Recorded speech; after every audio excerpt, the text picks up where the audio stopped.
Meu convidado dos 20 minutos de hoje é o advogado brilhante, doutor Diego Casé, que está dando um show e entrevistas também na área criminal. Que prazer tê-lo aqui nos 20 minutos do Clique PB, doutor Diego. Prazer é todo meu, Cleilson. Tenho começando aqui a dimensão do seu alcance, do alcance deste programa. Tenho acompanhado, inclusive sou ouvinte, então é um privilégio também igualmente estar aqui. E, sobretudo, para contribuir quanto advogado criminalista para esclarecer temas que estão sendo palpitantes e discutidos o tempo inteiro. Acho que nesses 20 minutos a gente vai poder esclarecer bastante coisa. A partir de agora a gente tem 20 minutos no cronômetro que começa a rodar agora. Para o jovem advogado que entrou na faculdade agora, eu queria matar minha curiosidade, porque o senhor escolheu ser advogado criminalista. O que é que lhe fascina? Eu vou pedir licença, Cleilson, porque eu tenho um mote. E todo criminalista gosta também da poesia. E diz exatamente o porquê que eu escolhi advogar. Me desculpe, Sua Excelência, não questiono inteligência, mas peço que se ponha em meu lugar. Por toda a minha vivência e pelo que está na minha essência, eu já não posso me calar. Meu encargo é pesado e por estar aqui do lado de quem vós irá julgar, eu me sinto muito honrado e no verso improvisado da tribuna vou sustentar. Hoje o réu é a poesia, quem acusa a ironia de tentativa de matar. Vitimou a hipocrisia que recusa hoje em dia da verdade enxergar. Mas foi legítima defesa, motivado por tristeza, por tentar lhe calar, requer então, por gentileza, liberdade a tal proeza que é a arte de prosear. E se acaso indeferir, não pense que vou desistir, pois escolhi advogar. Advocacia é resistência, advocacia é poesia, advocacia é ser porta-voz. Fui o primeiro da minha família, Cleilson, a ter acesso ao ensino superior. E por que a criminal? Porque eu sempre me fascinei pelo campo dos direitos internacionais, depois migrei para o campo dos direitos humanos e tive a oportunidade de estagiar num grande escritório. Os professores Reinaldo Mozalas, Valberto Azevedo, sempre me deram esse subsídio e dali ingressei e iniciei a minha carreira, que já vai completando uma década de advocacia criminal, militando nos processos penais, casos de repercussão, operações, sempre motivado pela defesa pela liberdade, que é a prosa que eu aqui mencionei. É esse meu apego pela liberdade que faz a minha escolha. O senhor é professor há muitos anos e uma curiosidade para quem é leigo, para quem acompanha essa coisa da justiça criminal. As pessoas reclamam de um código caduco. É verdadeiramente caduco ou está atualizado ou precisa de mudanças para acompanhar até a inteligência artificial, as novidades do dia a dia? Esse tema, inclusive, tem sido discutido em várias searas. Eu pude participar agora, pela Funetec, de uma conferência internacional promovida na Escola de Ensino da Polícia Militar, justamente para que a gente pudesse ter uma formação dos nossos policiais militares. O comandante, Coronel Sérgio, esteve presente, inclusive, Coronel Pablo foi um dos idealizadores, para que a gente possa se deparar com essas novidades, como a inteligência artificial e como isso muda no aspecto criminal. Novos crimes surgem o tempo inteiro. E aí nosso Código Penal é de 1940, não acompanhou essas transformações. Então, está assim bem caduco. Tivemos algumas legislações, alguns avanços, mas sempre em retalho. Inclusive, é uma prática legislativa que a gente tem e que deveria mudar. Nós sempre corrigimos pontualmente alguns problemas sem pensar numa construção mais a longo prazo. Então, a gente precisaria, sim, rediscutir o Código Penal como um todo, o próprio Código do Processo Penal também como um todo, mas, infelizmente, a gente está distante disso. Tem enquetes aí de voga, assim, que a gente, quando coloca no rádio para as pessoas opinarem, no calor da emoção, é questão de maioridade penal, ser preso aos 16 anos. Como é que o senhor pensa essa questão da idade? É um comportamento natural da sociedade que se vê acuada pela insegurança, achar que o aumento das penas, o aumento do alcance da punabilidade penal, que seria justamente a redução da menoridade penal, possa trazer maior segurança. Eu não acredito nisso. A criminologia nos mostra que em cenários outros, de outros países, de outras experiências, em que a gente aumentou a pena, inclusive no próprio Brasil, alguns crimes em que a gente vem recrudescendo a pena, não necessariamente isso diminuiu a incidência de crimes. Eu acho que a gente precisa focar na prevenção. E aí a prevenção é inteligência policial, é uma investigação mais adequada. Nós temos um dado assustador, Cleilson, só para que a gente pudesse subsidiar esse debate. Apenas menos de 10% dos crimes de homicídio são elucidados no Brasil. Então, veja, um dos crimes mais bárbaros, crimes contra a vida, não é elucidado, você não chega a uma compreensão. Então, enquanto a gente não resolver esse problema de investigação e de punição, não adianta punir mais. A gente até pune, mas a gente pune mal, porque a gente não tem uma ressocialização adequada pelo sistema penitenciário, e a gente deixa uma camada gigantesca de pessoas impunes. E é esse sentimento de impunidade que gera a insegurança. Essa máxima aqui no Brasil, só quem vai para a cadeia é pobre, preto e o outro P. O senhor vê no dia a dia a realidade, muito pobre dentro do presídio, sem ter advocacia, sem ter alguém que lhe defenda? Estatisticamente, isso é inquestionável, Cleilson. Assim, essa ainda é a clientela preferida do direito penal. A gente tem um exercício punitivo que se volta à camada mais pobre da sociedade, à camada mais jovem. Há uma discricionariedade muito grande na aplicação de algumas leis penais que permitem, inclusive, que isso se perpetue do ponto de vista do preconceito racial. Uhum. Então, essa é a comunidade majoritária. Temos mudado, sim, e aí a gente tem um déficit muito grande de uma camada da população que até então não era punida, mas temos, mais recentemente, a necessidade da sociedade de ver punido a classe política, a classe empresarial, como uma sensação de equilíbrio. Ainda estamos muito distantes do equilíbrio, essa ainda é a clientela preferida, mas nós temos avançado. Vamos colocar um tema que está em voga, é 8 de janeiro. A gente tem imagens aí que a gente vai acompanhando nessa tela, e as pessoas, por paixão, o brasileiro de um lado e de outro, a gente tem a questão do 8 de janeiro, e tem várias teses, um que defende que não houve, que houve, para esclarecer de vez da forma mais imparcial que a gente possa dizer. A gente teve uma tentativa de golpe, ou as pessoas levam para aquele lado, comparar até com a tentativa do homicídio, que diferencia um golpe de poder contra a democracia, quanto a pessoa tentar matar alguém, planejar, mas não executar, não ir, não sair de casa. Qual é a diferença disso aí? Isso é importante, Cleilson, e as imagens, elas revelam muito desse debate. Pela seriedade que foi o 8 de janeiro, mas que foi só a culminância de muitos fatos anteriores e que estão sendo objeto de apuração no STF sobre essa ótica da tentativa de golpe. Primeiro passo que a gente precisa entender, isso a gente teve recentemente juntos na rádio e é preciso a gente consignar aqui também. O que é punido pela lei brasileira?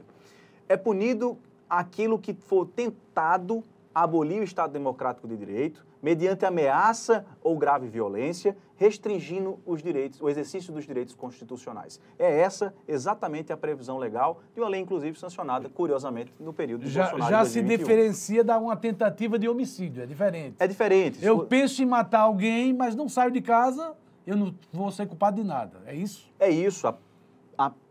A simples tentativa de abolir o Estado Democrático de Direito ou de dar um golpe de Estado, ela já é punida. Por que o legislador fez essa escolha lá em 2021? Não é tão antiga assim, é recente ainda. Porque se presume que se o golpe fosse concretizado, nós não teríamos condições democráticas para julgar aquelas pessoas que realizaram e concretizaram o golpe.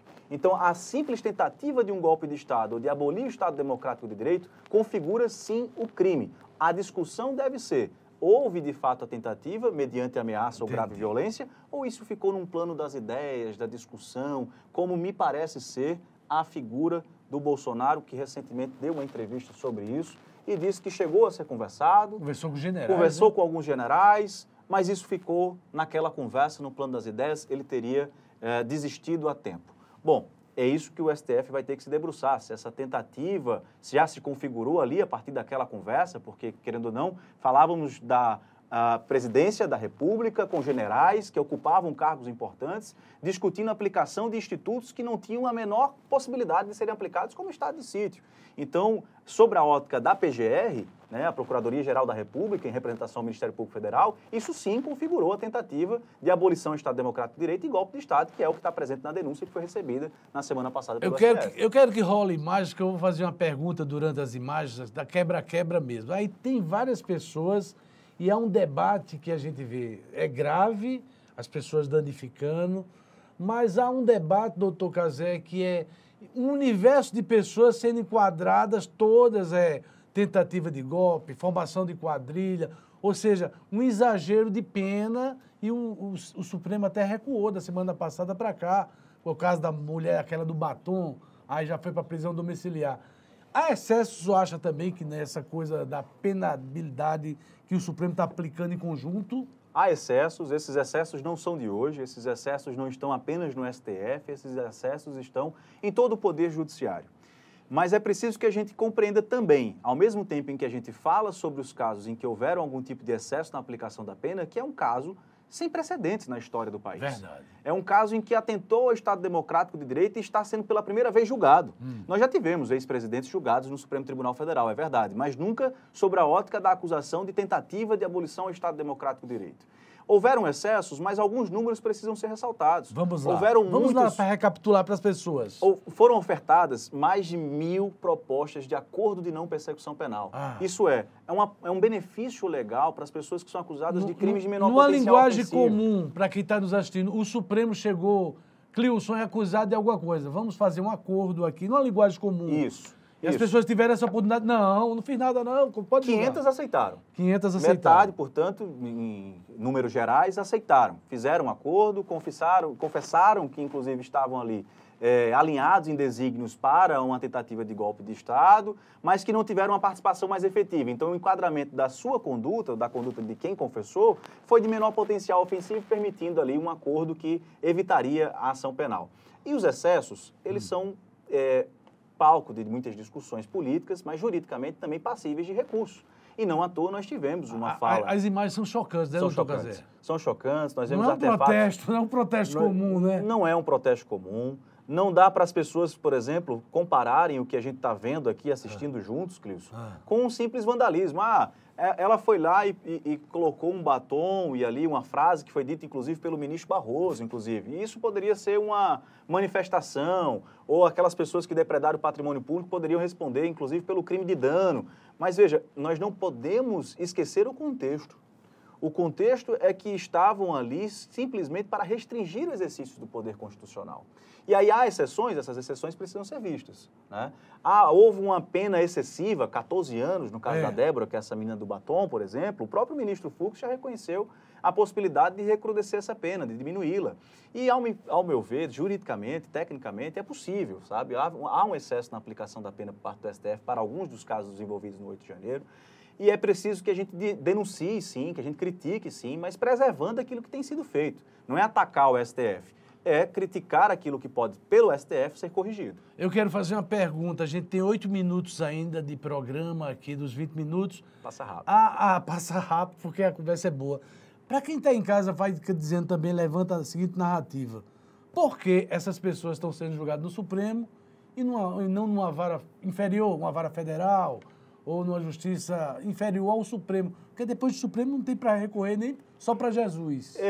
Para quem está nos acompanhando entender o que é o foro de prerrogativa de função. Algumas pessoas, por exercerem algum tipo de cargo público, quando elas são processadas, acusadas de terem cometido algum tipo de crime, elas necessariamente devem ser processadas a partir de um dado tribunal. Se você ocupa um cargo público no Estado, é o Tribunal de Justiça do Estado da Paraíba. No caso do ex-presidente Jair Bolsonaro, o foro de prerrogativa daqueles crimes que são imputados a ele no exercício do mandato seria o Supremo Tribunal Federal. E o fato das denúncias serem concomitantes atrai a competência para o Supremo Tribunal Federal. Eu, particularmente, discordo disso. Eu acredito que o mais adequado era a posição que o STF vinha adotando até então. Inclusive, o STF, por muito tempo, adotou essa postura de hoje, de atrair para si a competência do foro de prerrogativa de função, mesmo após o término do mandato. Houve um leading case, ou seja, o que a gente chama de um caso em que mudou essa posição. Curiosamente, um caso que beneficiou um dos filhos do ex-presidente Bolsonaro. Eu lembro, aquela coisa do Rio de Janeiro. Aquela coisa do Rio de Janeiro, uma apuração de lavagem de dinheiro ali com a rede de chocolates, etc. E a partir daquele caso, o STF definiu que a competência seria originária do juiz de primeiro grau. Ou seja, se mantido esse posicionamento, hoje, Bolsonaro e essas pessoas envolvidas no Rio de Janeiro estariam sendo julgadas por um juiz federal no primeiro grau e teriam todas as instâncias recursais à sua disposição. Porque essa é o grande gap do foro de prerrogativa. Você já, quando responde uma ação no STF, não tem muito a quem recorrer. O STF adotou recentemente também uma outra posição que eu também não concordo, que ao invés de discutir isso no pleno, está discutindo isso na turma. O que significa isso? Vamos lá para quem está em casa. Veja, isso não alterou no curso do processo do presidente Bolsonaro e os demais do 8 de janeiro, certo? Já foi alterado antes. O STF entendeu que as ações originárias vão ser julgadas inicialmente nas turmas. E das turmas poderão ter recursos para o pleno. Isso asseguraria aos investigados, denunciados, acusados, uma espécie de duplo grau de jurisdição. Eles poderiam ter a quem recorrer. Ainda dentro do próprio STF, teriam a quem recorrer. A crítica que a advocacia criminal fez já à época, inclusive independente do caso do presidente Bolsonaro, foi que isso concentra muitos poderes na figura do presidente das turmas, de pautar essas discussões, e isso restringe um pouco o campo das discussões, ou seja, no pleno você tem mais ministros, mais formas de visão, né, sobre um determinado tema, e eu acredito que essa discussão, inclusive, não se encerre na primeira turma, falando desse caso em específico que a gente estava tratando do 8 de janeiro. chegar ao pleno. A pergunta técnica, Bolsonaro é réu agora, a gente venceu essa primeira etapa. Daqui para frente, você calcula que esse julgamento termina agora em junho, julho, agosto, ou isso estende até dezembro, ou pode varar o ano 2026? Cleilson, foi feito um levantamento de que essa pretensão de se encerrar essa instrução deste processo, ou seja, um processo sem precedentes na história do país, se fizessem até o final do ano, seria 4 vezes maior do que a média da tramitação de tempo comum dos processos originários do Supremo Tribunal Federal. Eu acho isso muito arriscado. É preciso que a gente venha a punir adequadamente na forma da lei aqueles que foram envolvidos nessa tentativa de abolição ao Estado Democrático de Direito, que tentaram dar um golpe de Estado. Claro, é preciso, foi uma situação grave, mas é preciso que a gente respeite as regras do jogo. E o tempo adequado do processo, permitindo o contraditório, está também atrelado às regras do jogo. Acho que esse assodamento, ele só permite mais críticas ao Supremo Tribunal Federal. Então é preciso que a gente, claro, a preocupação é com o ano eleitoral, mas mais do que a preocupação com o ano eleitoral, acho que a gente precisa se preocupar com as pessoas que estão sendo julgadas e com o exercício de direito de defesa que cada uma delas deve ter, inclusive individualmente, que aí é onde está o X da questão. Uma vereadora do PSOL, eu acho, fez um pedido agora e o ministro Alexandre de Moraes mandou para a PGR um pedido de prisão preventiva de Bolsonaro, sob a alegação de que está incitando o Supremo, convocando manifestações. O senhor acha que o Supremo tem força para mandar prender Bolsonaro agora ou seria um desastre? Bom, seria um desastre, ainda que tenha força para tal, porque nós estamos falando de um ex-presidente da República, então, independentemente daqueles que tenham ou não tenham afeição à figura do ex-presidente, é um ex-presidente vindo a ser preso preventivamente. O que significa isso? Preso antes de uma sentença transitada e julgada que defina que ele teve culpa e participação nos crimes que ele está sendo imputado. Acho que a prisão preventiva, ela deve ser usada como a última das rachas, a última das cartadas. E o Supremo Tribunal Federal teria muitas outras para dar, para assegurar a instrução processual, se acaso de fato tivesse elementos de que o Bolsonaro está incitando algo para atrapalhar as investigações e a instrução. E a última das possibilidades seria da prisão preventiva. Não acho que esse é o cenário, não vejo nenhum risco concreto na ótica do processo em questão de que venha a ser decretada a prisão preventiva. Inclusive, ele esteve presente na sessão do julgamento no primeiro dia, né? Algumas pessoas poderiam até compreender isso como uma afronta, mas é um direito que lhe assiste, e eu acho que isso por si só não garante nenhuma prisão preventiva. Inclusive, a legitimidade de solicitar uma prisão preventiva não é da vereança. Está se questionando, né? Isso, É né? da Polícia Civil, da Polícia Federal, dos órgãos de controle, né? Do Ministério Público. Então, assim, a própria falta de uma legitimidade do pedido talvez já o inviabilize. E também elementos concretos para isso. É preciso a gente ter muita cautela para decretar. Mas o ministro mandar para a PGR é comum. É comum. Ele precisa ouvir. É o dono da ação penal, né? A PGR, é o fiscal da lei também, então precisa ouvi-lo. Para finalizar, a gente não é o Raul Gil, mas a gente colocou as imagens aqui de surpresa e pede para as pessoas comentarem ou pularem. Alexandre de Moraes, pula ou comenta? Alexandre de Moraes, ele tem feito um trabalho hercúleo no STF, não é fácil estar onde ele está. A trajetória profissional dele é uma trajetória de ocupação de cargos com grandes êxitos na sua atuação, mas acho que há muitos excessos e esses excessos têm tirado essa credibilidade do trabalho dele. Próximo, o Gonê, né? O Gonê, acho que está há pouco tempo, não dá para a gente propor. A denúncia foi muito bem feita, a denúncia foi muito bem escrita. Acho que a gente viveu tempos no passado em que a PGR pecava pela técnica, do ponto de vista de estar assodada ali por uma pressão popular, por uma pressão política. Eu acho que a PGR se institucionalizou mais, profissionalizou-se mais, e o Gonê tem uma participação disso, então é até um elogio para ele. Quem vem mais por aí? Mauro Cid, essa coisa de 9 delações para fazer uma... que foi o Fux que levantou essa bola, que dá até uma esfriada naquela turma. É comum, tanta delação, e até teve um vazamento do áudio do próprio Mauro Cid, dizendo, eu ia lá e eles queriam que eu falasse só aquilo. Isso pode dar reviravolta, porque ele vai ser chamado de juízo para confirmar, é isso? Pode, ele vai ser ouvido ainda em juízo, vai ser preciso apurar ao final. Quem colabora, na hora vai ser chamado lá para contar. Veja, o primeiro ponto é, delação, colaboração premiada não é prova, não deve ser o único subsídio para aceitar a denúncia contra Bolsonaro e contra ninguém. Não é o caso também, existiram outros elementos independentes da delação do Mauro Cid. E não pode servir, sobretudo se não serve para recebimento da denúncia, não pode servir para uma sentença condenatória. Então não vai ser o depoimento do Mauro Cid quem vai definir o desfecho dessa história. Mas é uma delação que foi disponibilizada a todas as defesas para as impugnações, isso é louvável por parte do STF, mas é questionável, porque essas indicações de que houve algum tipo de mudança, induzimento, podem anulá-la. E aí, anulando, a gente pode ter uma reviravolta. Então a gente deve ficar de olho no depoimento de Mauro Cid. Flávio Dino. Flávio, ele passou a ser Flávio Dino questionado. foi juiz federal, foi senador, foi político. Foi ministro, né? E aí, justamente no período em que foi ministro, fez comentários fortes. Isso levantou vários questionamentos sobre a imparcialidade dele para a condução do julgamento. Deveria ser a verba suspeita? Ou o senhor, se o senhor fosse o Flávio Cazé lá no Supremo... Se eu estivesse na posição de Flávio Dino... Sem paixão e sem ódio. Claro. O senhor dizia, eu não vou votar porque eu fui senador agora, ou não? Eu teria me abstido de participar dessa votação. Era esperado. Seria esperado? Eu acho que, moralmente, aquilo que eu teria já me manifestado enquanto ministro, como na posição de Flávio Dino, me impediria de ter uma credibilidade julgar com imparcialidade. para julgar com imparcialidade. Mas isso é uma avaliação que, por lei, é de foro íntimo. Né? Então, o Flávio Dino, ele não reconheceu dessa forma. Acho que não há, tecnicamente, nenhum impedimento para ele participar do julgamento. E a suspeição ele afastou. Mas é um homem respeitado, juridicamente falando. Sim, tecnicamente, inclusive um excelente magistrado, de carreira. Quem mais vem por aí, Hans? Essa é a única mulher que sobrou no Supremo. É, a ministra Carmen é representativa, tive com ela algumas oportunidades, ainda no STJ, sempre muito elegante, inclusive nos seus votos. Acho que nessa discussão política ela fica um pouco mais neutra. Quem mais aí, Hans?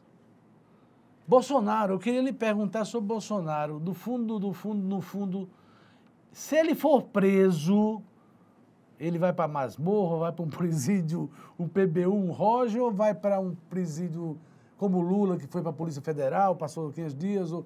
Tecnicamente é o quê, falando a figura de um ex-presidente? Na sua opinião. Primeiro que, enquanto advogado, eu espero que, se eventualmente Bolsonaro vier a ser preso, seja como consequência de uma sentença transitada e julgada, reconhecendo sua culpa, assegurando a ele o direito do contraditório, da ampla defesa e com base em provas bem fundamentadas, para que não haja ter qualquer tipo de questionamento. Eu não gostaria de ver, por exemplo, uma prisão preventiva sendo usada de forma deturpada, porque isso tende a repercutir a todos os outros processos em curso nos tribunais abaixo do STF, portanto, em todo o Poder Judiciário. Eu acho que Bolsonaro, ele peca em diversas manifestações pela falta de um espírito mais republicano, mais democrático, mas isso não enseja a prisão de ninguém, não por essas manifestações. Acho que deve ser julgado pelo que está no processo. E caso venha a ser preso dessa forma, como eu estou dizendo, ele deve ser assegurada a ele a integridade e a honraria de ter sido um ex-presidente, tal como foi no caso do ex-presidente Luiz Inácio Lula da Silva. O último é Luiz Inácio Lula da Silva, eu acho. O próximo está aí. Eu queria aproveitar o senhor, doutor Cazé, para saber sua opinião. É uma opinião que pode ser favorável ou contra, pode concordar ou não. A direita, os conservadores, trata ele como descondenado. O que é que aconteceu que Lula teve condenação em primeira, segunda, terceira, passou mais de 500 dias preso e houve uma anulação? Tecnicamente falando, numa linguagem, o que é que houve com Lula? Ele é inocente de tudo que foi acusado ou foi anulado porque não era o local de julgamento? Dizem que a opinião de advogado só se dá mediante procuração, e aquele que é neutro não agrada nem a um lado nem a outro. Mas aqui preciso fazer o comparativo. Tanto Lula é inocente, quanto Bolsonaro também o é. Porque presume-se a inocência no nosso país, e que bom que assim se faz, para que a gente possa justamente assegurar aqueles que estão sendo acusados do direito de defesa. Foi o direito de defesa, inclusive, que o livrou de uma condenação em primeiro grau por um juízo incompetente. A incompetência lá não era por foro de prerrogativa de função, era territorial. É algo até mais manifesto. Não deveria ter sido julgado em Curitiba e em Brasília. Essa foi a principal tese da defesa, levantada desde o princípio e que veio a ser reconhecida apenas num embargo, num julgamento, já depois dos julgamentos do Tribunal Regional Federal, do Superior Tribunal de Justiça, e, portanto, foi anulado todos os processos. Além disso, nós tivemos um escândalo para todos os casos que a gente lida no dia a dia, que foi o conluio existente entre o julgador e o acusador. E esse tipo de conluio, que ficou claro na Vaza Jato, com a figura do ex-juiz Sérgio Moro e do procurador Dallagnol, tirou toda a credibilidade do processo. Né? Então, por isso tudo, tanto Lula é inocente, quanto Bolsonaro também o é, e presume-se que qualquer pessoa acusada o seja também. A aula de hoje foi com o doutor Diego Cazé. Vocês marquem aí na agenda esse nome, jovem, criminalista brasileiro. Muito obrigado por tudo. Eu que lhe agradeço a oportunidade. Vai ter que vir mais aqui, mais será um 20, prazer. 40, 60 minutos para a gente falar sobre direito da população e do povo. Muito bem, os 20 minutos passam voando, eu agradeço a oportunidade, o alcance, estou sempre lhe acompanhando, uma voz que ecoa por toda a Paraíba, e estou com essa liberdade poética que aqui estive, com essa paixão pela liberdade, militando na advocacia criminal e esclarecendo o que for preciso. Termina com poesia ou não? Ou é difícil? É difícil, mas eu lembrei vou... de Ronaldo Cunha Lima, o Abespinho, né, que ficou famoso aí, mas lhe agradecer. Mas eu vou, pelo tempo, me despedir agradecendo e agradeço por me despedindo. Tchau, tchau.